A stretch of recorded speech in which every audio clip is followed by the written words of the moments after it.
Mesdames, Messieurs, bonsoir. Merci de préférer la télévision nationale. Au sommaire de cette édition, célébration des acquis du CNRD dans la préfecture de Kindia.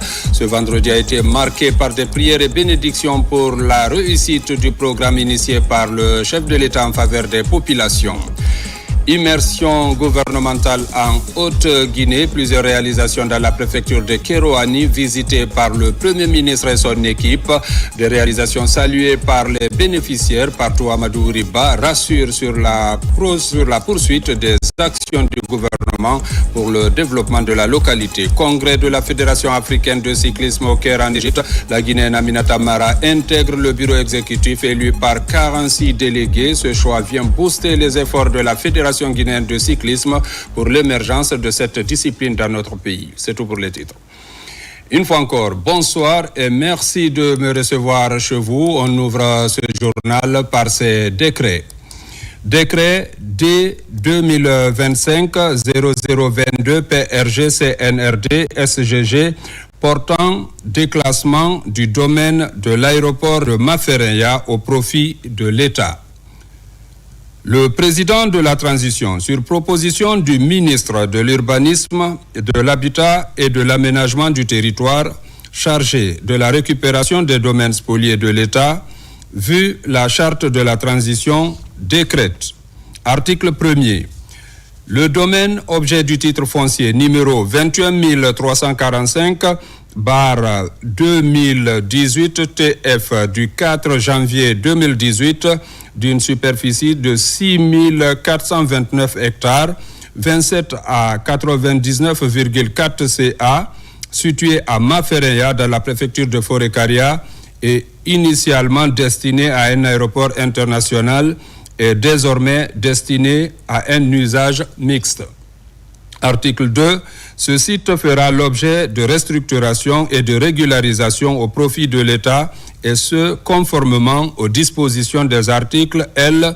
111,2 et R. 123.126 du Code de l'urbanisme et de l'article 113 du Code foncier et domanial. Article 3. Les ministres de l'Urbanisme, de l'Habitat et de l'Aménagement du territoire chargés de la récupération des domaines spoliés de l'État, des transports, de l'administration du territoire et de la décentralisation sont chargés, chacun en ce qui le concerne, de l'application correcte du présent décret. Article 4. Le présent décret qui abroge toute disposition antérieure sera enregistré et publié au journal officiel de la République. Conakry, le 21 février 2025, signé Général Mamadi Doumbouya. Décret D 2025-0023 PRG CNRD SGG portant modalité d'application de la loi 2024-021 CNT du 2 septembre 2024 modifiant la loi L 2000-020 AN du 23 novembre 2000 portant institution du péage et du paysage-péage pour le financement de l'entretien routier. Le président de la République, vu la charte de la transition, décrète. Article 1er, objet. Le présent décret fixe les modalités d'application du péage et du paysage-péage en République de Guinée. Champ d'application. Les conducteurs d'engins roulants sont assujettis au paiement sur chaque passage d'une redevance de péage pour les catégories légères et une redevance de paysage-péage pour les catégories lourdes. Les dites redevances sont destinées à l'entretien routier. Tarifs. Les tarifs de la redevance de péage et de paysage-péage suivant les catégories de véhicules sont fixés par arrêté conjoint des ministres en charge des infrastructures et des travaux publics, de l'économie et des finances et des transports. Les tarifs sont fixés par poste de péage ou paysage-péage en tenant compte des aspects socio-économiques du lieu de l'implantation du dit poste. La redevance de péage et de paysage-péage pourra être révisée après évaluation des besoins en entretien routier en fonction de l'évolution du trafic. Les populations riveraines des postes de péage peuvent bénéficier des conditions exceptionnelles dont les modalités sont fixées par arrêté conjoint des ministres en charge des infrastructures et des travaux publics et de l'économie et des finances. Dérogation. Par dérogation aux dispositions de l'article 3 du présent décret sont dispensés des paiements du droit de passage les ambulances, les corbillards, les véhicules de service chargés du maintien d'ordre, les véhicules de service de lutte contre l'incendie, les véhicules des forces de défense et de sécurité, le cortège des présidents des institutions républicaines, les véhicules des membres du gouvernement, les détenteurs des véhicules administratifs VA munis d'un ordre de mission délivré suivant les cas par le chef du département ministériel, par le Premier ministre ou le ministre secrétaire général de la présidence de la République. Recettes. Les ressources générées par l'exploitation des postes de péage et pesage-péage sont recouvrées et gérées par le Fonds d'entretien routier fer au profit de l'entretien routier. Les redevances et les produits des amendes liées aux infractions, pénalités et frais sont payés soit en espèces compte reçu, soit par voie électronique, soit par chèque ou par virement recouvré par des agents du Fonds d'entretien routier fer recrutés à cet effet. Les redevances et amendes sont versées dans un compte bancaire ouvert par le FER après délibération du Conseil d'administration à la Banque nationale des investissements de Guinée, BNIG. Sécurité du poste. Les agents chargés de la sécurité du poste à péage et péage sous la gestion du direction d'entretien routier doivent provenir du haut commandement de la gendarmerie nationale sur la base d'une convention passée entre les deux parties. Outre les missions relatives à la sécurité du poste, ces agents doivent veiller au maintien de l'ordre, à la fluidité du trafic sur le poste et à la libération rapide des voies par les véhicules en infraction. Outre les missions relatives à la sécurité du poste, ces agents doivent veiller au maintien de l'ordre. Mise en œuvre. Les ministres des infrastructures et des travaux publics, des transports, de la sécurité et de la protection civile, de la défense nationale, de l'économie et des finances et du budget sont chargés chacun en ce qui le concerne de l'application du présent décret. Disposition finale. Le présent décret qui abroge toute disposition antérieure contraire prend effet à compter de la date de sa signature et sera enregistré et publié au journal officiel de la République. Conakry, le 21 février 2025, signé Général Mamadi Doumbouya. Soutien aux actions du CNRD à Kindia, la Basse-Côte démarre ce vendredi sa série d'activités sur la reconnaissance des exploits du président Mamadi Doumbouya. Sur le terrain, on assiste à une forte mobilisation suivie de l'arrivée massive des ressources. Face à cette affluence, les organisateurs ont mis un accent particulier sur la sécurité. C'est suivi pour un événement sans fausse note. Reportage Makeme Donzo, Mamadi Gassama. Pas de bousculade, pas d'incident, tel est le mot d'ordre que le dispositif sécuritaire a respecté au pied de la lettre. Ici à Kindia, cette planification a touché non seulement le lieu qui a abrité l'événement, mais aussi les 4 coins environnants. Ça se passe de commentaires, comme vous le voyez. Dès qu'il y a un mouvement de foule, il faut encadrer, maintenir l'ordre. Et au cas où l'ordre est troublé, on ne le cède pas, on le rétablit. Mais la mission principale, c'est de sécuriser le dispositif et tout ce qui est autour du dispositif. La Basse-Côte, à travers cet événement, tend la main à toute la Guinée d'accompagner le président Mamadi Doumbouya pour qu'il puisse terminer les projets de développement déjà entamés. Des projets dont les premiers effets sont rassurants. Depuis l'arrivée au pouvoir du CNRD, nous avions vu, il y a eu beaucoup d'acquis. Sur 3 ans d'activité, nous avions des infrastructures qui se développent dans tous les sens. Et donc, cela ne peut pas passer inaperçu que les enfants de Guinée, dans leur majorité, se retrouvent pour bénir et prier Dieu pour la stabilité continue du pays, pour donner une grande opportunité de continuation à Monsieur le Président, le général Mamadi Doumbouya, dans l'optique d'une Guinée émergente. Pour ceux qui sont observateurs, ils peuvent remarquer que dans toutes les régions de la République de Guinée, en haute, en moyenne, en Guinée forestière et en basse, en Guinée maritime aujourd'hui, c'est dans un élan d'unité d'action que le peuple de Guinée réaffirme son soutien au général Mamadi Doumbouya. Parce que les progrès accomplis en 3 ans sont indicibles. Il n'y a pas de mots pour les exprimer. Ça se passe de commentaires. Parce que c'est tangible, c'est visible et ça a tout de suite un impact positif sur la vie de nos concitoyens. C'est cela le général.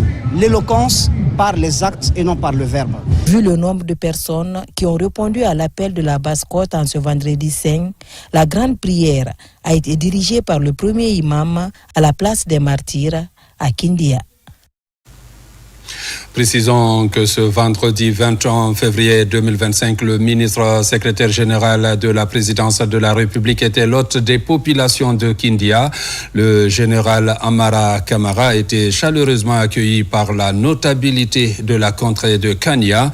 Après être reçu par le Kuntigi de la Basse-Côte, la délégation présidentielle a pris part à la lecture du Saint-Coran à la place des Martyrs où a eu lieu la grande prière de la place des Martyrs. Le porte-parole de la présidence de la République a présidé la cérémonie d'inauguration du siège de la direction régionale des douanes de Kindia. Ces activités se situent dans le cadre de 2 journées d'action d'envergure initiées par les ressortissants de Kindia en Guinée en guise de reconnaissance des efforts du président de la République, le général Mamadi Doumbouya. Reportage adjudant-chef Aboubakar Kamano. Convaincu et rassuré par les progrès accomplis par le président de la République, son Excellence le général Mamadi Doumbouya, le peuple souverain de Guinée continue de célébrer les acquis du CNRD tout en réitérant son soutien indéfectible aux idéaux du chef de l'État. Après la Guinée forestière et la Haute-Guinée, les ressortissants de la Guinée maritime se sont donné rendez-vous à Kindia pour témoigner de leur reconnaissance des nombreux acquis dans la région depuis le 5 septembre 2021 sous l'impulsion du général Mamadi Doumbouya. Les activités ont été officiellement lancées ce vendredi 21 février pour finir le samedi 22 février 2025. Avec le slogan « Kindia dit oui au général Mamadi Doumbouya », Kania a réservé un accueil chaleureux à la délégation présidentielle conduite par le ministre secrétaire général de la présidence de la République, le général Amara Kamara. Entouré des membres du gouvernement et d'autres cadres de l'administration publique, le porte-parole de la présidence de la République s'est rendu au domicile du Kuntigi de la Basse-Côte pour les salutations d'usage. El Haj Mahmoudou Kamara et la notabilité de Kindia ont béni pour le président de la République, mais aussi pour la quiétude sociale dans le pays. Le Kuntigi de la Basse-Côte a également prodigué d'utiles conseils aux filles et fils de la République de Guinée pour renforcer davantage le vivre ensemble, gage de tout développement. mbara ala bakande ona ham fala ko yiki o bela so bore ye le ka khimbeli wo boro bunafa wo boro khudame ba nanam mangi kha boy sara mbara ala bakande halo halo sabat akala ma yura ala ka fambele wo ala ka fambele ka ampa bilema akana makota da hanna ba ala na tambayi umbara nyakale mange journal wondu ba fe ko yani journal Mamadi Doumbouya wondu ba fe ko ani yani Fouriya ko tan nakale ko tan boyen saare yikimbelira yiboyen sara yelangila hala kay sabati Allah amsara boyen. Du domicile du Kuntigi, la délégation présidentielle s'est dirigée à la place des Martyrs de Kindia. Dans cette enceinte, le général de division Amara Kamara et sa suite ont assisté à la lecture du Saint-Coran.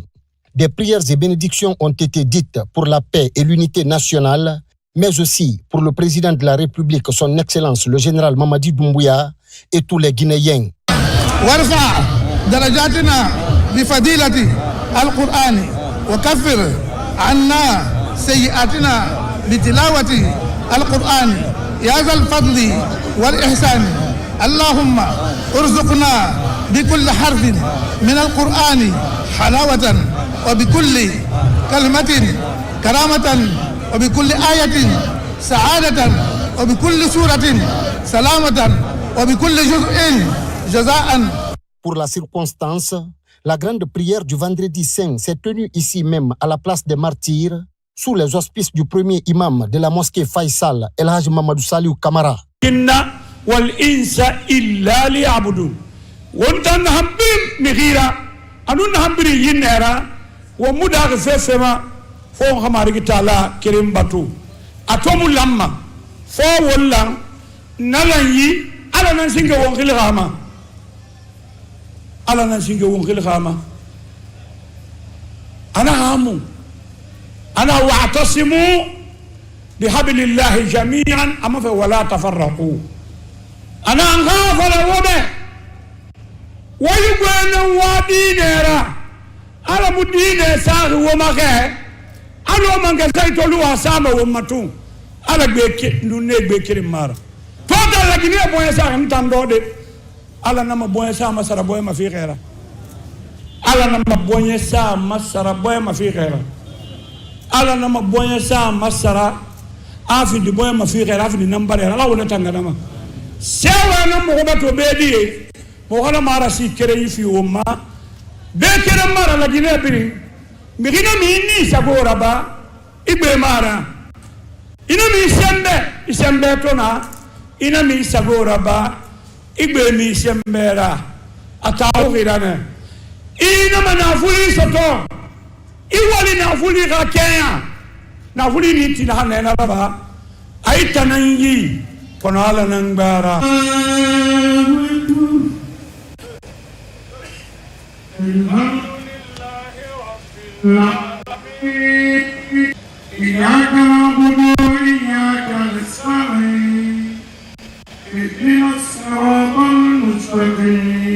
Après s'être acquitté de ses obligations religieuses, le ministre secrétaire général de la présidence de la République a présidé la cérémonie d'inauguration du siège de la direction générale des douanes de Kindia. Permettez-moi de vous présenter sommairement le nouveau siège de la direction régionale de Kindia. Il comprend 2 guérites, 8 bâtiments qui sont repartis comme suit.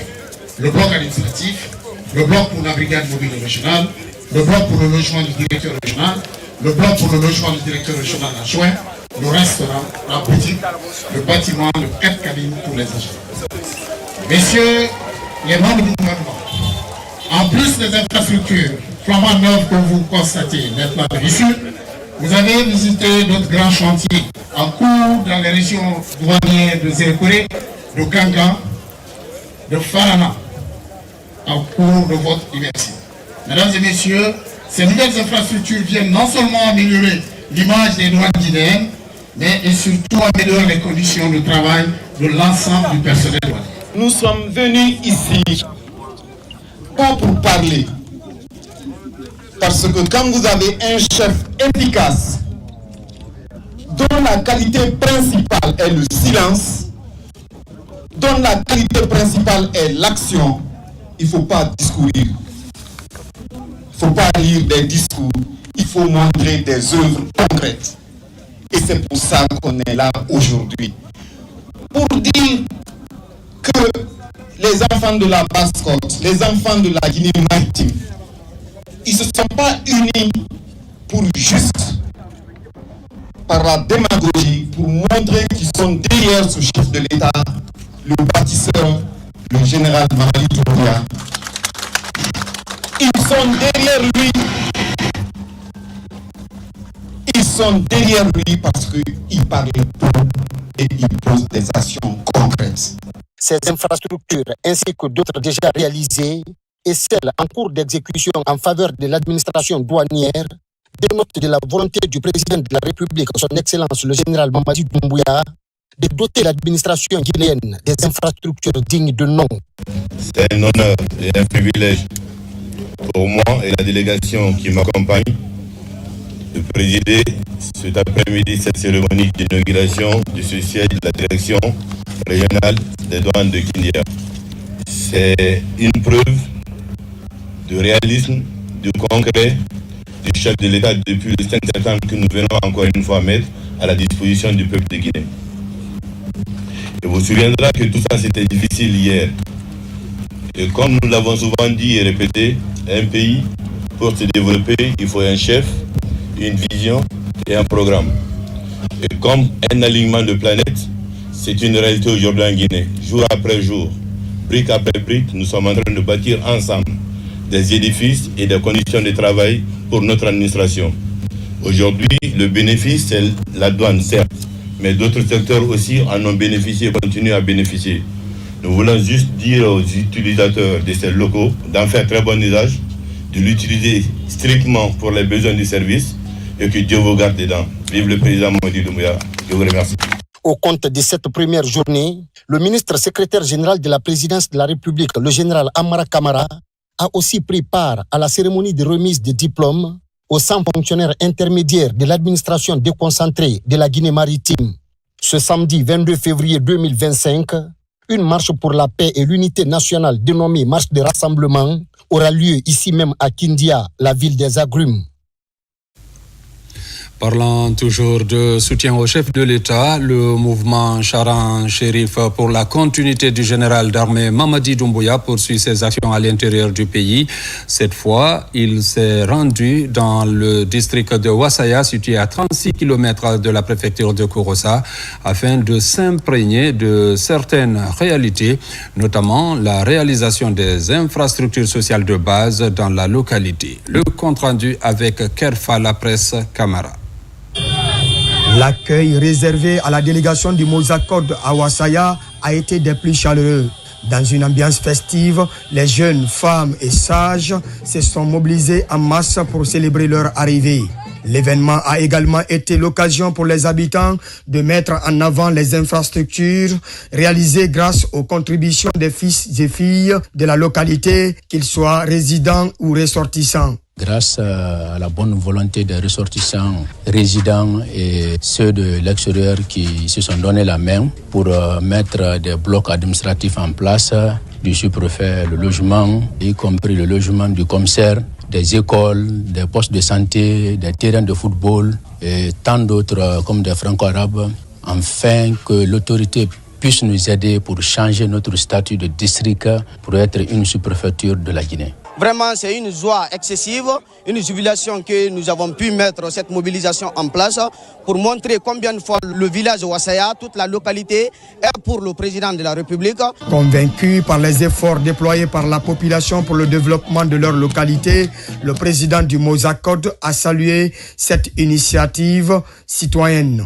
Depuis hier jusqu'à aujourd'hui, ce que j'ai vu, ça dépasse des commentaires. Mais je suis sûr et certain, l'image en fait foi. Je suis dépassé. Ils sont mobilisés pour la reconnaissance de la refondation engagée par le chef de l'État, le président Mamadi Doumbouya. La visite s'est clôturée en apothéose avec une prestation de Dundumba, la danse traditionnelle des hommes forts. Dans le même élan, les habitants ont exprimé leur souhait de voir Wassaya érigé en sous-préfecture, sollicitant ainsi l'implication des autorités après les réalisations déjà accomplies. De la sous-préfecture de Bangkok également, la communauté musulmane vient de clôturer la caravane de 100 jours successifs de lecture du Saint-Coran. Le motif de cette activité religieuse est d'implorer la grâce divine pour le maintien de la paix, la réussite de la transition et le développement de leur localité. Reportage Ismaël Nabé, Marwan Kamara. La sous-préfecture de Bangkok est l'une des localités relevant de la préfecture de Dabola. Connus pour leur respect de la tradition spirituelle et garant des valeurs de paix, les filles et fils de Bangkok s'inspirent du Saint-Coran et des sacrifices pour pérenniser l'héritage de leurs ancêtres. C'est pourquoi, depuis plus de 100 jours successifs, le Saint-Coran a été lu plusieurs fois dans toutes les contrées de Oulada, suivi de prières de bénédiction pour le pays. Oulada ne connaît que deux choses, la Daba et le Coran. C'est pourquoi on est sûr que quand on implore la grâce de Dieu, Dieu va exaucer. Nous avons eu à lire le Coran dans cette mosquée pendant 100 jours. Grâce à Elhadj Mamadi Nabé qui a eu l'initiative d'organiser ça pour qu'il y ait paix, unité nationale et cohésion sociale au sein de la Guinée. Il fallait faire cette cérémonie de lecture du Coran pour implorer la grâce divine, qu'elle vienne sur la Guinée et que vraiment nous ayons dans ce pays un climat de concorde nationale, d'entente. Le Coran étant un guide pour les fidèles musulmans, l'initiative appelle tous les fils de Woulada à suivre ces enseignements pour la consolidation du vivre ensemble, mais aussi pour continuer à faire de Woulada et de la Guinée en général un havre de paix. 49 districts de Woulada où il y a eu la lecture et sacrifice du Coran. Cette lecture de Saint Coran et sacrifice a fait qu'aujourd'hui Woulada parle une seule langue. Donc, ils se sont donné la main encore de plus pour que la paix règne dans tous les secteurs, districts et sous-préfectures de Woulada. Ce moment de communion est initié par Elhadj Mamadi Nabé à travers les fils ressortissants et résidents de Banko. Et puis, les responsables du collectif des enseignants ont aussi organisé une cérémonie de prière à la mosquée Fofanaya de Matoto. La consolidation de la paix est l'objectif principal de cette rencontre spirituelle. Le compte rendu avec Mikini Moussa Kamara, Abdoulaye Diallo. Cérémonie de prière à la mosquée Fofanaya de Matoto. Elle est organisée par les responsables du collectif des enseignants de Guinée. Les responsables de cette structure souhaitent que la paix règne en Guinée pour promouvoir un développement durable déjà amorcé par les autorités guinéennes. L'objectif principal de cette tournée, c'est pour appuyer les efforts du gouvernement, appuyer les efforts du CNRD et particulièrement appuyer les efforts du président de la République, le général Mamadi Doumbouya, président de la République, chef suprême des armées. Cette activité similaire sera organisée dans les 13 communes de la capitale. L'objectif global est d'entretenir la flamme de la paix en Guinée. Dans l'actualité encore, en immersion dans l'arrière-pays, la délégation gouvernementale conduite par le Premier ministre Amadou Riba était l'hôte des marques des populations de Kérouané. L'équipe de Baouri a été accueillie avec honneur. Au cours de son séjour de travail, le chef du gouvernement a tenu à visiter les chantiers de développement réalisés et en cours de réalisation. À Kouroussa, là également, Amadou Riba a invité les populations à entretenir les différentes réalisations. Reportage Ousmane Bangoura. Kérouané accueille la délégation gouvernementale conduite par le Premier ministre Amadou Riba. Dans la cité d'Al-Mamissa Mouri Touré, le chef du gouvernement a entamé son séjour de travail par la visite de chantier. Ici, au quartier Nasser par exemple, les travaux de construction de la maison des jeunes sont à l'arrêt depuis 2008. Non loin de là, le poste du réseau d'interconnexion. Sur ce site, on enregistre une avancée significative dans les travaux. C'est le projet Guinée-Mali, le projet d'interconnexion qui permettra de connecter le corridor sud, à savoir Nzérékoré, Beila, Kérouané, Kankan, Sigiring, Kouroussa. Et avec l'optimisation des ressources, on a réussi aujourd'hui à mettre en place une discussion avec le partenaire, la BIDC, la Banque mondiale et la BAD, pour que la préfecture de Maniana aussi puisse bénéficier. Dans les conditions normales avec l'entreprise, il est dit que selon les clauses du contrat, en fin d'année, normalement en décembre 2025, le poste de Kérouané devait être fonctionnel. Après cette série de visites, le Premier ministre, chef de gouvernement et sa délégation sont reçus par les populations de Sanankoro, fortement mobilisées. De Milien Balatougou à Sormaya, en passant par Gomodou, Kosankoro, Banankoro, Damaro, Lenko, Sibribaro. Tous sont venus écouter le message fort du Premier ministre Amadou Riba. Le projet interconnexion que nous visitons aujourd'hui, à l'instant même, avance à grands pas. Grâce au soutien du gouvernement du CNRD et avec l'engagement de ses filles et fils, ainsi que l'accompagnement continu des partenaires de terrain, nous pouvons confirmer sans ambages que la commune urbaine de Kérouané est en train de changer radicalement de visage. Les Kérouanika par ma voix, message de bien vouloir vous transmettre quelques doléances à savoir.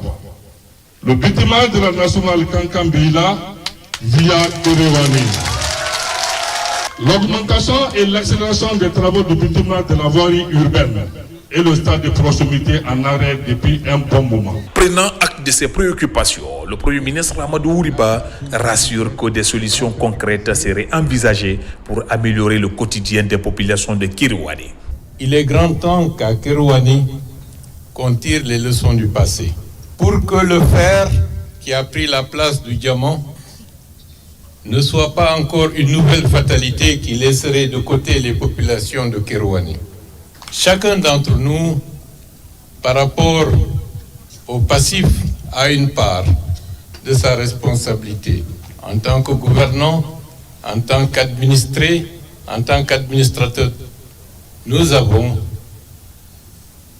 une part de responsabilité dans la situation dans laquelle Kérouani se trouve aujourd'hui.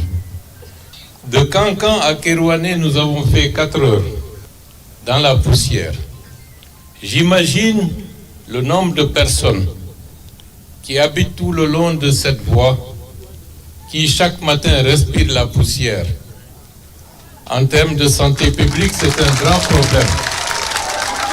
Avec la détermination et la vision du général d'armée Mamadi Doumbouya,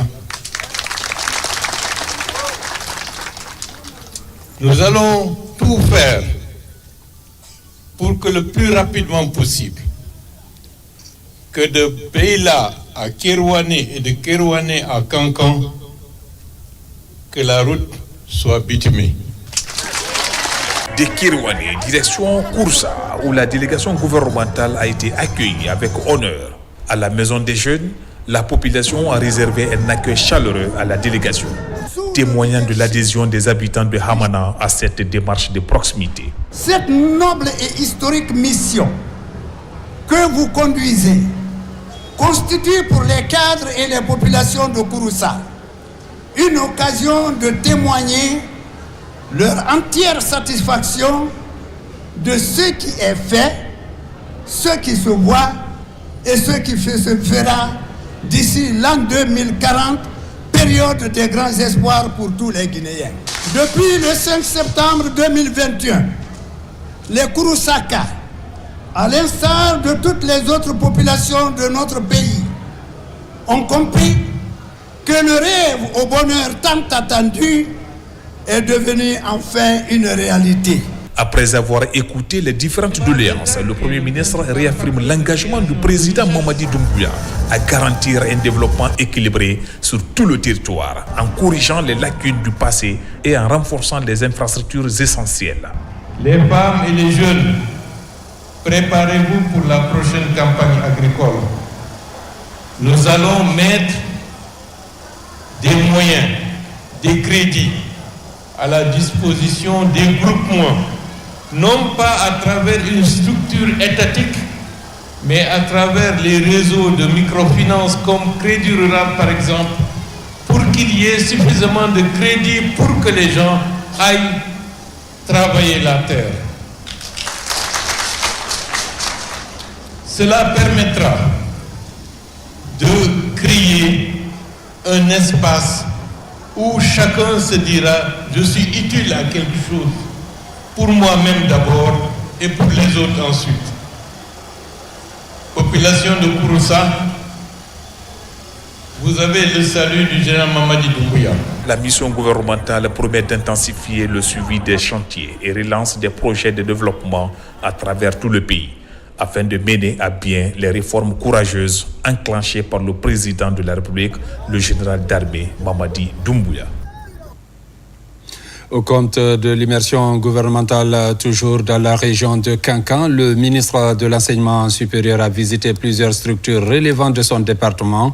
Durant son périple, il s'est entretenu avec les responsables de certains centres de recherche. Partout, Alpha Bakar Bari a tenté de comprendre les difficultés des cadres et ensuite donner des nouvelles directives pour promouvoir une recherche scientifique orientée vers l'avenir. Reportage Mounir Bari. La région des Cancans, à l'image des autres régions de la Guinée, dispose de plusieurs centres de recherche et de documentation embrassant plusieurs secteurs. En immersion dans la savane guinéenne, le ministre est en conclave avec l'ensemble des acteurs. L'Institut de recherche et de vulgarisation de Lola dispose de nombreux atouts en termes de recherche de la productivité ou encore de la protection de l'environnement. Le lacode, c'est une espèce animale qui est d'abord en voie de disparition qu'il faut sauvegarder puisqu'il participe de la complétude de notre patrimoine génétique national.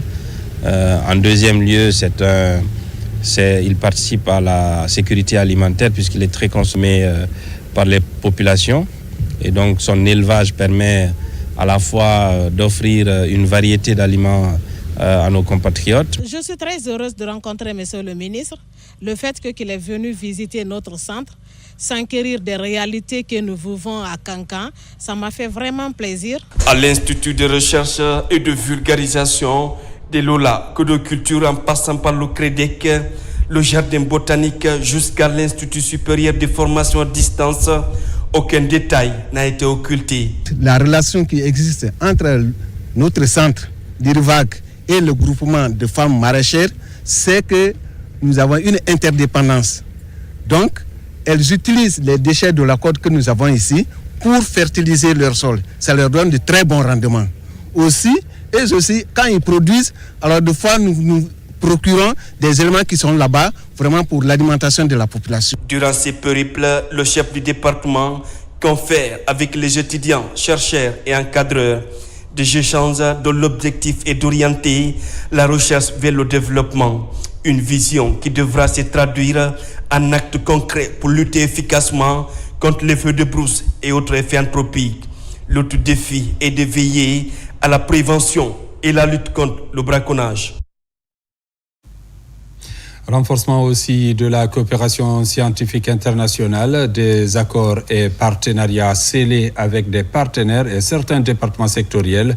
Le ministère des Postes, Télécommunications et de l'économie numérique est partie intégrante de ce programme qui vise à développer la science, l'intelligence artificielle ou encore la technologie blockchain. Le point avec Mamadou Saliouba. Le ministère en charge de l'enseignement supérieur et celui des postes et télécommunications travaillent en synergie pour le développement du numérique en Guinée. Avec l'accompagnement des partenaires, la Guinée se positionne comme un acteur majeur de la transformation numérique en Afrique. Une ambition qui se matérialise à travers cette signature de protocole d'accord pour l'innovation et l'inclusion numérique. C'est des processus qui s'imbriquent pour aller vers un édifice, comme l'a dit le professeur, pour créer un écosystème favorable à l'éclosion d'une économie numérique. Nous avons depuis quelque temps une initiative pour créer un espace pour permettre à nos centres de recherche, mais également à certaines structures techniques du ministère, de se retrouver dans un espace que nous avons dénommé la Cité des Sciences. Et aujourd'hui, cette Cité des Sciences est en train de développer des partenariats avec des structures comme Tether. L'aboutissement de ce protocole d'accord marque une avancée majeure dans le développement des infrastructures technologiques dans le pays. Aujourd'hui, la Cité des Sciences et de l'Innovation et son partenaire mutualisent les efforts pour soutenir l'éducation et la formation aux technologies blockchain. Qu'est-ce que l'USDT, mais qu'est-ce que la blockchain, pourquoi la blockchain, quels sont les use cases? Et dans ce cas-ci, avec la Cité des Sciences, je pense que ça s'accorde extrêmement bien avec même une formation à la profession qui n'est peut-être pas spécialement un objectif à très court terme, parce qu'on aime les partenariats plus long terme. Nos dirigeants ont compris les enjeux. Et avec le numérique, on peut aller très vite en termes de solutionner les défis auxquels nous sommes confrontés. Autre défi de ce partenariat stratégique est de développer les solutions financières et technologiques adaptées aux besoins locaux. Soutien à l'école guinéenne, le PDG de Sogibek, une autre habitante du quartier Ratoma Dispensaire, offre de nombreux tables bancs à l'école primaire publique Ratoma Konimodou. Pour les donateurs, c'est aussi une manière d'accompagner les autorités dans leur élan de développement. Reportage Tierno Ousmane Diallo. Avec un effectif de plus de 1500 élèves, l'école primaire Ratoma Konimodou est l'unique établissement primaire public dans la zone. Pour l'appuyer et répondre à un besoin urgent exprimé par ses responsables, 200 tables bancs et des ventilateurs sont mis à disposition par des personnes de bonne volonté. Bakari Diaby, PDG de Sogibek, et Binet Touré, deux jeunes choisis pour parrainer les actions du conseil de quartier de Ratoma Dispensaire, qui décide ainsi d'accompagner les autorités dans la politique de développement participatif. Le chef de quartier, son bureau, qui sont passés dans cette école comme de routine. C'est ainsi qu'ils sont arrivés ici et constaté qu'il y avait un manque de table-banc. Et moi-même en personne, je suis venu reconstater. J'ai appelé le parrain, on s'est donné la main pour faire ce don. Et aussi, c'est dans l'optique d'accompagner le président de la République, le général Mamadi Doumbouya, dans son élan de former les jeunes, que M. Diaby a toujours mis la main sur le cœur pour venir accompagner l'école de sa commune et en faisant ce don qui est un don symbolique. Les autorités communales espèrent que cette stratégie mise en place à Ratoma Dispensaire va faire tache d'huile avec une plus grande implication des habitants dans l'amélioration des conditions de vie de leur zone. Le chef de l'État, dans sa vision de rendre notre pays très dynamique à travers une souveraineté forte, demande à tous les citoyens, où qu'ils soient, qui l'aiment et qui le soutiennent, puissent soutenir une action sociale et une action de développement à la base. Nous remercions les personnes ressources qui ont bien pensé à l'éducation guinéenne, qui ont bien pensé à la pépinière. Avant les tables bancs, cette stratégie de parrainage a aussi permis d'entreprendre des actions dans l'assainissement à Ratoma Dispensaire. D'autres secteurs de la vie publique sont ciblés. Au niveau de l'école guinéenne encore, le programme de coopération volontaire, compétences, leadership, éducation se poursuit. Ce programme clé vise à améliorer le système éducatif guinéen à travers les départements d'éducation et les plateformes de la société civile. Les acteurs concernés sont en conclave à Conakry. Objectif, faire le bilan des activités réalisées pour se pencher sur les perspectives nouvelles au compte de cette année 2025. Reportage Aboubakar Diaby. À Conakry, la rencontre annuelle des partenaires du programme Clé en Guinée s'est tenue sur une note de satisfaction. Ce programme financé par Affaires mondiales Canada intègre un ensemble d'approches comme la compétence, le leadership et l'éducation. Ils sont au nombre de 9 partenaires issus de 3 ministères de l'éducation et de 6 organisations de la société civile. Nous sommes conscients que beaucoup d'efforts ont été faits pour favoriser la scolarisation des filles, l'accès, la rétention et la réussite. Et c'est un axe prioritaire pour le programme, mais aussi pour l'ensemble effectivement des partenaires techniques, financiers et surtout du gouvernement de la Guinée. L'objectif de cette rencontre aujourd'hui, c'est vraiment de partager sur les réalisations du programme, sur qu'est-ce qui a marché, quels sont les résultats. Ça fait 5 ans maintenant que le programme est mis en œuvre, mais encore plus important de réfléchir sur les leçons apprises et d'orienter les actions qui vont être mises par la suite dans le cadre du programme. Cette activité de mise à niveau pour l'atteinte des objectifs fixés permet de créer un climat de collaboration pour la qualification du système éducatif guinéen par le biais de la scolarisation des jeunes filles. En termes de renforcement de capacité, il y a la formation des formateurs au niveau des aînés, il y a tout ce qui est aspect renforcement du genre et de l'équité au sein de nos différents départements. Vraiment, le programme clé, j'ai envie de dire que c'est une bénédiction parce qu'ils font pour toutes, et le gouvernement, et le secteur public, et les ONG. Et ça suscite plus de collaboration entre les acteurs et ça renforce l'action sur le terrain. C'est un renforcement de capacité qui sera assorti d'une feuille de route pour faciliter davantage la mise en œuvre des activités phares du programme de coopération volontaire, de compétences, de leadership et de l'éducation au compte de cette année 2025. Toujours dans l'actualité, l'administrateur général des grands projets est à l'intérieur du pays. Il conduit une mission mixte d'évaluation des chantiers de développement initiés par le président de la République, général Mamadi Doumbouya. Plusieurs chantiers sont visités, notamment des voiries urbaines, des écoles, des commissariats et autres. L'objectif est de répertorier toutes les difficultés liées aux travaux, mais surtout évaluer le niveau des chantiers s'ils sont conformes aux investissements. Abdul Karifa Keita, Aboubacar Junior Kamara. Après la région de Kindia, la mission de l'administration générale des grands projets est arrivée à Mamou. Un marathon qui a commencé par la visite du centre d'hémodialyse de la compagnie mobile d'intervention et de sécurité, sans oublier le projet de viabilisation des logements sociaux, la construction et le bitumage des voiries de Dalaba. Autre étape, la supervision des travaux de classes préparatoires aux grandes écoles, des écoles nationales d'éducation physique, du commissariat central et semi-réhabilitation de la route Mamou-Dalaba-Pitalabé. Tous ces chantiers ont été visités par la mission d'Ibrahim Abé Diallo qui s'évertue à avoir une vue globale sur l'évolution de tous les chantiers en cours d'exécution dans les préfectures. La vision du président est très simple. Aujourd'hui, on est dans une phase de construction d'infrastructures majeures en Guinée. Et cela sous-entend que la qualité soit au cœur de ces constructions. Et ça, nous ne ménagerons aucun effort pour s'assurer effectivement que les infrastructures sont livrées répondent aux standards les plus stricts. Même s'il faut recommencer, on recommencera. Mais nous ne ménagerons aucun effort pour s'assurer effectivement que ce qui est livré à nos populations, que ce soit des infrastructures de qualité et qui dureront et qui resteront dans le temps.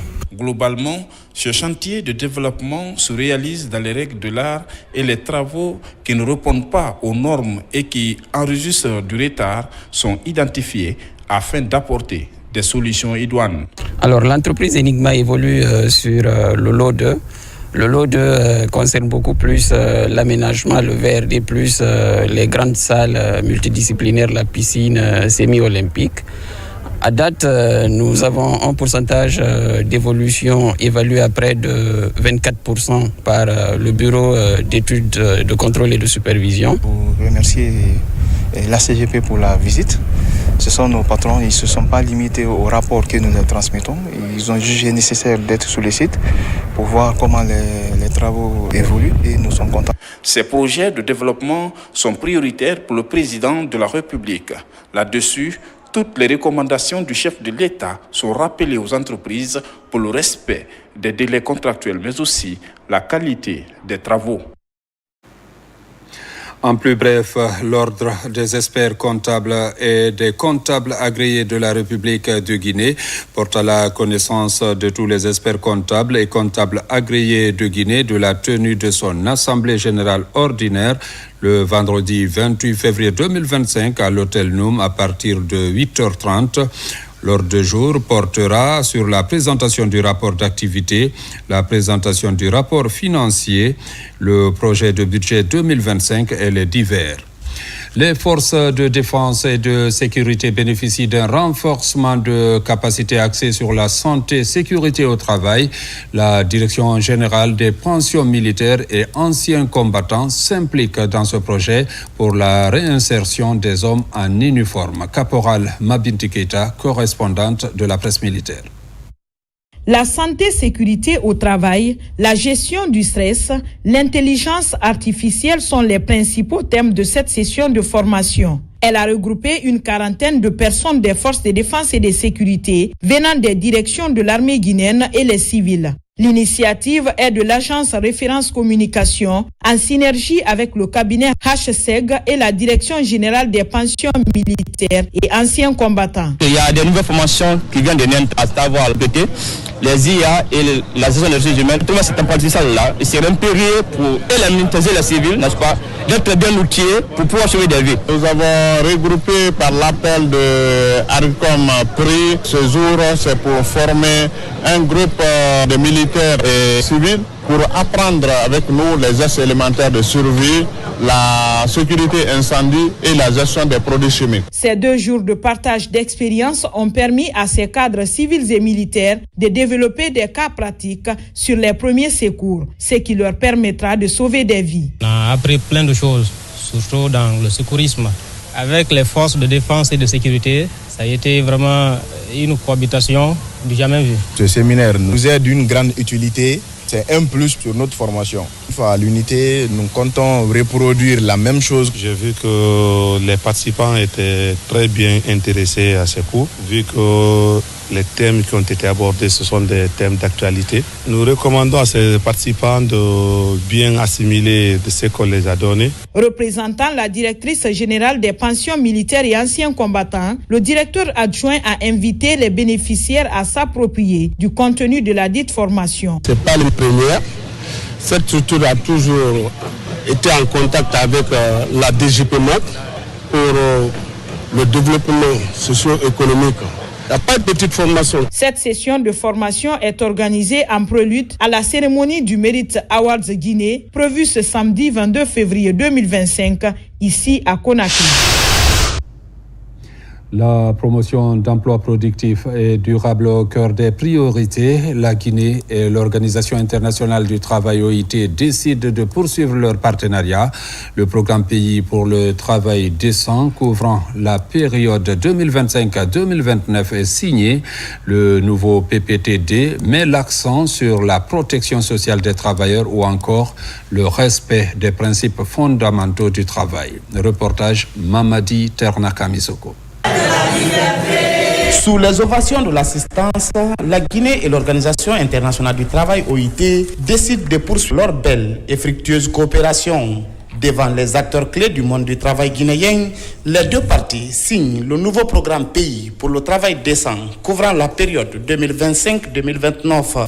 Cette nouvelle phase, donc entamée aujourd'hui avec la signature de ce document cadre, se fonde toujours naturellement sur les principes de participation et d'inclusion. Nous n'avons pas d'autre choix que d'agir. Agissons maintenant. Parce que le travail décent n'est pas un luxe, parce qu'il est un droit fondamental, parce que c'est une nécessité pour la stabilité sociale, le développement économique. Ce document de coopération avec l'OIT, qui remplace l'ancien de 2016 à 2019, vise à bâtir une société juste au moment où le méga-projet Simandou est au centre des attentions. La CGI, en sa qualité d'organisation patronale d'envergure nationale, est reconnaissante envers le gouvernement et le BIT pour le partenariat qui a abouti à cette journée mémorable de signature d'un protocole dont l'impact positif se veut atteindre les générations futures. La mise en place et la gestion du PPT2 exige un dialogue tripartite influent et efficace, garantissant la participation significative demandant à la concrétisation de tous les résultats. Cette signature répond à la vision du président de la République qui met le social au premier plan de son programme de gouvernance. Nous avons aujourd'hui une opportunité unique de transformer nos ambitions en actions concrètes. Le ministère du Plan et de la Coopération internationale restera un allié stratégique pour la réussite de ce programme et pour le renforcement du partenariat entre la République de Guinée et le Bureau international du travail. En signant ce document, nous nous engageons à nouveau dans une nouvelle ère de coopération plus dynamique, plus ambitieuse et plus impactante. Notre pays est à un tournant décisif de son histoire. Et avec la vision du président, le leadership du gouvernement et l'implication de tous les acteurs, nous avons l'opportunité unique de bâtir une Guinée plus juste, plus prospère et plus inclusive. Un des membres fondateurs, la République de Guinée et l'Organisation internationale du travail, c'est aujourd'hui un demi-siècle de coopération stratégique, un partenariat qui se renforce et se consolide au fil des ans. Le monde des éleveurs de volailles de Guinée se dote enfin d'un guide de bonnes pratiques d'élevage de volailles. Ce document a fait l'objet d'une présentation cette semaine à Conakry. Le projet initié par la Direction nationale des services d'élevage et a connu la participation de tous les parties prenantes. Yaya Silla. Dans cette salle, ce sont des acteurs de la filière avicole qui se retrouvent autour d'un document important pour leur activité. C'est celui de guide de bonnes pratiques en élevage de volailles. Un document proposé par le projet d'établissement de la filière avicole en Guinée. Les guides de bonnes pratiques ont pour but de mettre un outil à la disposition des aviculteurs et de tous les opérateurs qui évoluent au niveau de la filière avicole. Et c'est un guide qui fixe les règles sanitaires qu'il faut respecter pour éviter la propagation des maladies entre les différents établissements avicoles. Nous avons certaines difficultés au niveau de nos fermes, que ce soit l'élevage intensif et extensif, c'est-à-dire les problèmes de maladie. Et à l'issue de ça, nous avons collaboré avec le projet PEFAC, où nous avons demandé de mettre en place un guide vraiment qui pourra aider nos éleveurs et qui pourra nous aider, nous les services vétérinaires, d'être plus efficaces dans la surveillance épidémiologique des maladies aviaires. Pour accompagner le secteur de l'élevage, cela se traduit par l'octroi de la subvention accordée au secteur suite à l'attaque de la grippe aviaire. Il y a 2 ans et demi, nous avons enregistré la grippe aviaire dans nos élevages. Cela s'est avéré qu'il y avait beaucoup de manquements dans nos activités. Donc, d'où la nécessité de remercier le département par rapport à ces appuis constants. Ce guide est conçu pour devenir une référence technique de la filière avicole guinéenne, ainsi qu'une source d'information pour les services de contrôle compétents. Il a donc pour vocation de contribuer de façon significative au renforcement des mesures de biosécurité et de surveillance épidémiologique dans le pays. Désormais, un document de référence est sous la main des éleveurs. Il revient à eux d'en faire bon usage. Au ministère de la Pêche et de l'économie maritime, les acteurs s'activent pour une meilleure approche d'approvisionnement du marché en poissons en prélude au mois de Ramadan et du Carême. À cet effet, une rencontre technique est organisée entre tous les acteurs concernés. L'idée est de discuter des enjeux du secteur de la pêche et de la problématique liée à l'approvisionnement du marché en poissons. Reportage Gassimoba. Les mois de Ramadan et de Carême, 2 périodes de forte consommation. À la veille de ces mois de pénitence, les acteurs de la pêche se penchent sur les opportunités à saisir avec les opérateurs économiques halieutiques. Ici, les fournisseurs de services et produits partagent leurs préoccupations avec les décideurs pour l'approvisionnement du marché en poissons. Il en sort que certaines régions ont suffisamment de stocks pour couvrir 2 mois des besoins des populations en poissons et d'autres régions ont un stock insuffisant. Donc nous voyons ensemble comment faire en sorte que toutes les régions aient du poisson. Aujourd'hui, au-delà de ces stocks, vous voyez derrière moi qu'il y a des bateaux qui sont en train de débarquer du poisson. D'autres bateaux sont en mer, la pêche continue. Nous allons tout faire pour que du poisson de bonne qualité soit fourni sur le marché local. Ces échanges vont permettre aux opérateurs économiques halieutiques de mieux se positionner en vue de satisfaire le marché en produits halieutiques de qualité.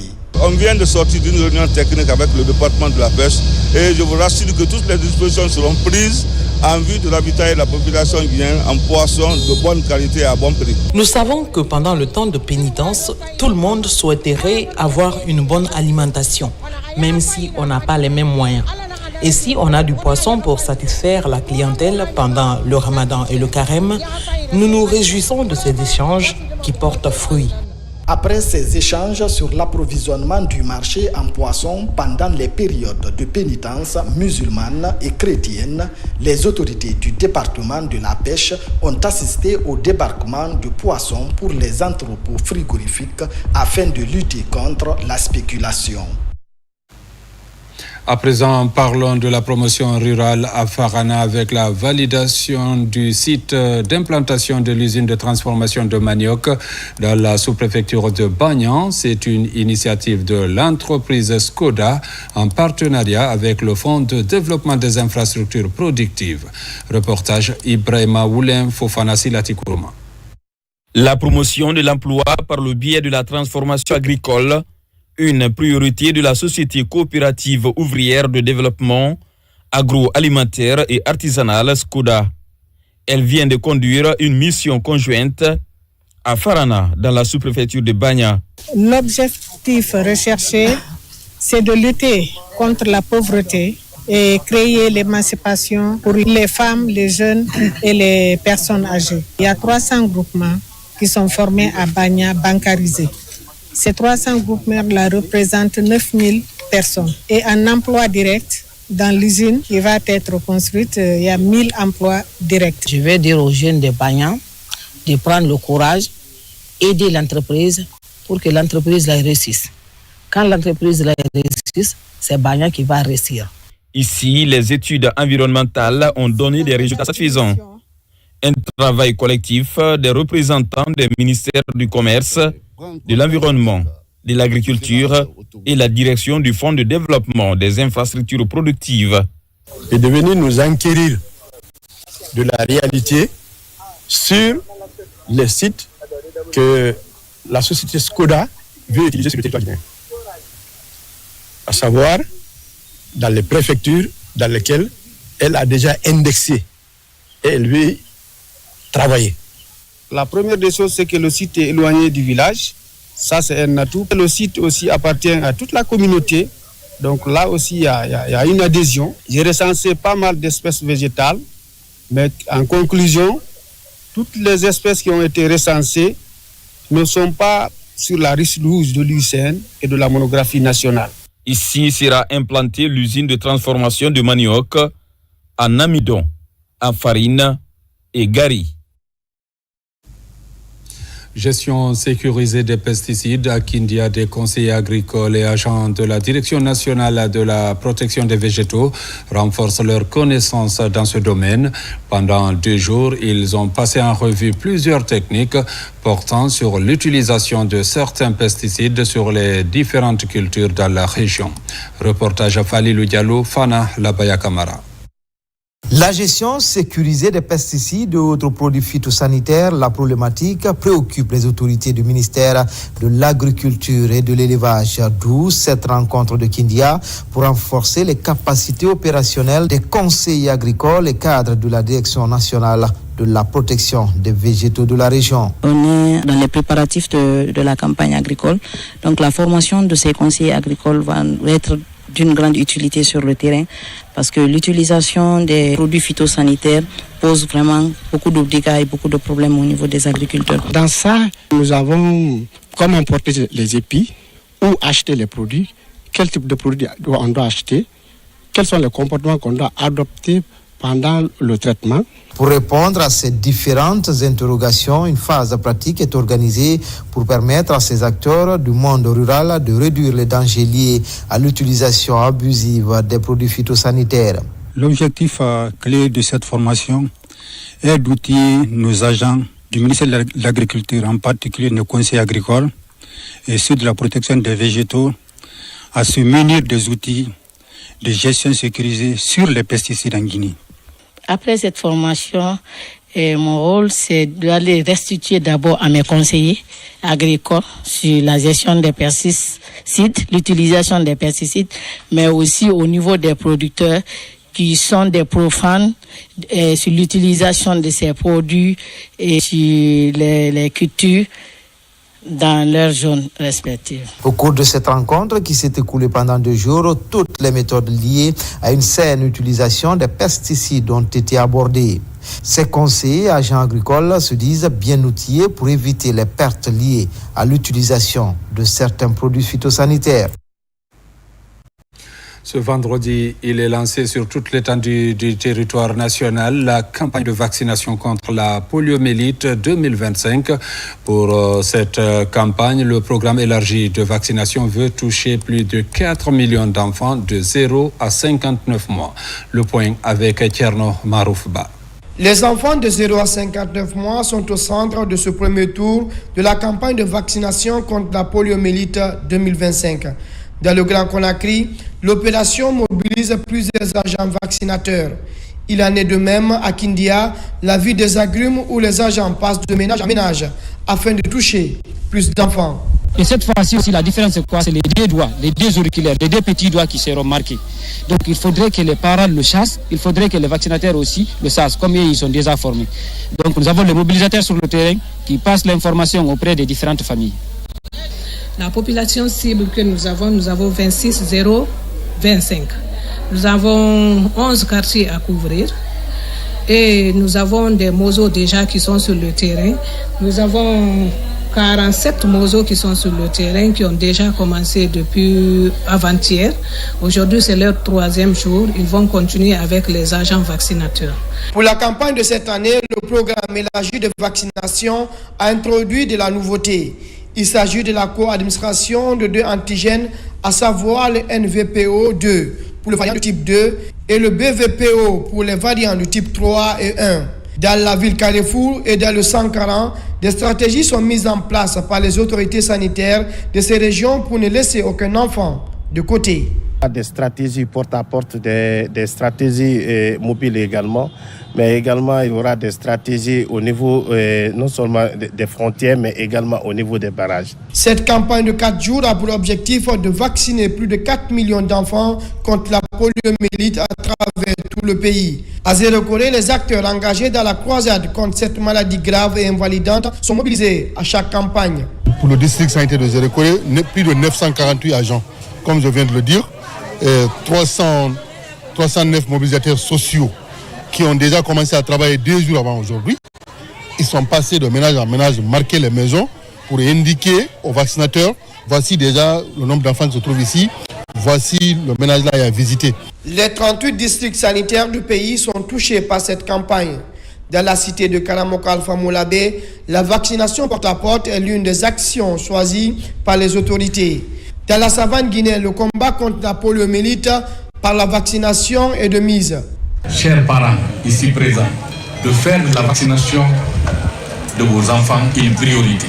Je vous invite également, après ici, de sensibiliser vos parents, sensibiliser vos amis, sensibiliser la communauté afin qu'ils viennent avec les enfants dans les structures de santé pour leur vaccination.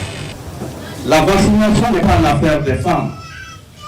Je vois aujourd'hui très tôt nos sœurs qui sont là, malgré la grande pluie de ce matin. Elles se sont mobilisées massivement avec leurs enfants. La vaccination intéresse tout le monde, toutes les populations, toutes les communautés, parce que c'est l'affaire de tous, c'est l'avenir de notre pays. Ça concerne nos enfants. Avec ce premier tour de vaccination contre la poliomyélite 2025, le programme élargi de vaccination est dans la logique d'améliorer la couverture vaccinale en Guinée. Pour la bonne marche de la campagne, le ministère de la Santé a déployé des superviseurs dans tout le pays. L'Office guinéen de publicité OGP retrousse les manches contre les panneaux publicitaires vétustes. L'opération de démantèlement a commencé ce vendredi dans la commune de Kaloumisi à Conakry en compagnie des autorités du gouvernorat. L'idée est d'aérer la ville et éviter toute pollution visuelle. Reportage Moussa Kouyaté.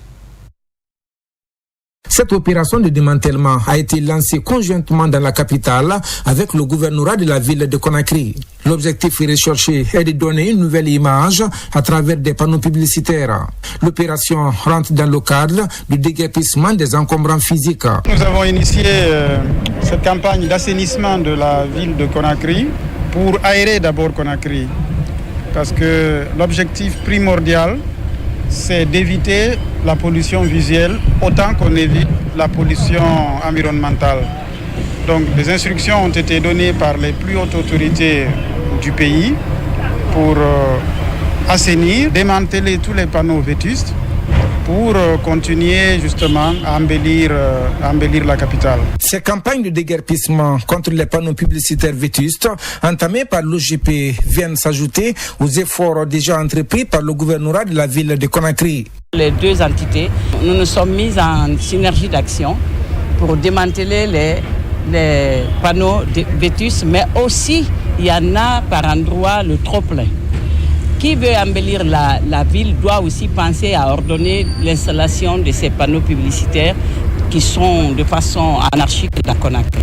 Tous ceux qui sont concernés par ces panneaux doivent savoir que c'est une action conjointe qu'on est en train de jouer dans la ville de Conakry afin de renforcer l'embellissement de notre ville.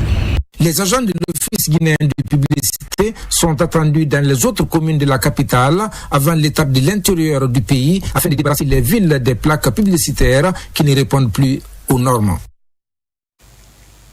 À Kankan, des chantiers sont ouverts pour revaloriser la culture guinéenne. Au compte de l'immersion gouvernementale, le ministre de la Culture a visité plusieurs sites pour dévoiler son plan ambitieux. Des préoccupations sont recensées à tous les niveaux pour corriger certaines insuffisances. Au centre d'exposition artisanale de Kankan, les notes du balafon résonnent pour souhaiter la bienvenue au ministre de la Culture, à la rencontre d'acteurs qui font vivre le patrimoine historique, et une concertation est ouverte pour saisir les attentes sur le plan local. Parmi les préoccupations, celle de Bakary Keita attire l'attention. Ce malvoyant a dédié un morceau à la famille présidentielle pour faire part de son soutien aux actions d'émergence du chef de l'État.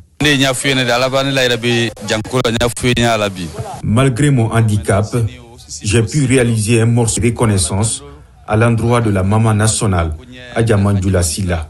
Devant notre ministre, je suis là pour dévoiler mes bonnes intentions.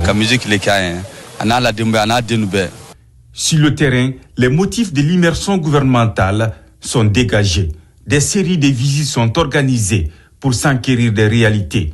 En renforçant la place de la culture, Moussa Moïse Silla dévoile son plan ambitieux pour soutenir l'esprit de créativité à l'échelle nationale.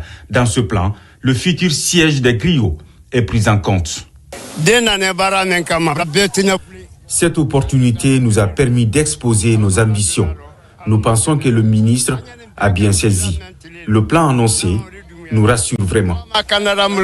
Un autre périple supervision est entamé. En souffrance depuis 2022, l'espace dédié à la Mamaya ouvre ses portes pour recenser les causes de l'arrêt. Une maison pluridisciplinaire très attendue. Même objectif à Karifa Mouria. Sa célèbre colline abrite le village artisanal. À 30% d'exécution, les conditions de l'engagement de l'État sont rappelées. Le chantier n'a pas suivi, on n'a pas été accompagné. Mais Dieu merci, avec la venue du nouveau ministre, il a fait de ces sites l'une de ses priorités afin qu'on puisse terminer. Les travaux étaient à l'arrêt, mais nous avons repris et ça va continuer. Ça évolue très bien. Très bientôt, nous serons dans les délais. Les difficultés ont été résolues en amont par nos responsables. Certainement, tout est rentré en ordre. Après des appréciations et cris du cœur, le ministre de la Culture, du Tourisme et de l'Artisanat défend l'agenda du chef de l'État pour redonner de la vivacité à la diversité culturelle du pays. L'immersion gouvernementale n'est pas une promenade de santé, ce n'est pas une sinécure. Nous partons toucher du doigt les réalités de nos populations, de nos frères et sœurs qui sont dans les zones rurales. Nous partons également mettre en lumière, en exergue les différents chantiers. Dieu seul sait qu'il y en a beaucoup sur l'ensemble du territoire que le président, général Mamadi Doumbouya, a initié au bénéfice du peuple de Guinée pour démontrer à tout le monde que le développement ne s'arrête pas à Conakry. Au compte de cette immersion gouvernementale dans la région de Kankan, le département en charge de la culture continue de faire entendre sa voix. De visite en visite, de nouveaux contenus et expériences sont développés pour redynamiser l'écosystème entrepreneurial tenu de génération en génération par ce secteur porteur de croissance. À la baie, pendant 5 jours, les agents des frontières du pays, de l'Office de protection du genre, de l'enfance et de mœurs au projet ont été outillés sur la connaissance des tests juridiques, les concepts fondamentaux des droits sur la gestion des procédures des VBG, la traite des êtres humains et le trafic illégal des migrants. Cette formation a été possible grâce aux efforts du gouvernement à travers le ministère de la Sécurité. Reportage Sona Sagno, Sarafdine Diallo.